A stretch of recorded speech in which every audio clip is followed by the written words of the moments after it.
After you've added all the get set methods and properties that you want, then you can go on to writing methods just to get things done with your class.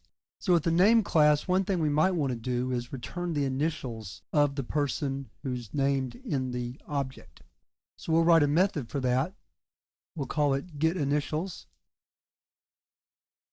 And we're going to have it return the first character of the first name. We do that by using a method called substring, plus the first character of the middle name, plus the first character of the last name.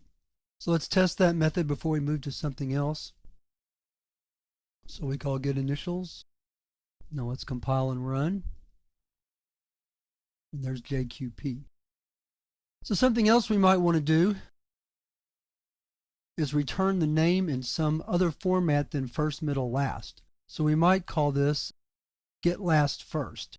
So here we're going to return last plus a comma space plus first plus a space plus middle. So then we can come down here into our program. We'll do it two ways. We'll use toString, and then we'll use getLastFirst. Okay, so let's compile and run that. And there's John Q public and public comma John Q. We might have put a period there, but since it's really the whole last name and John's just happens to be Q, we don't need the period.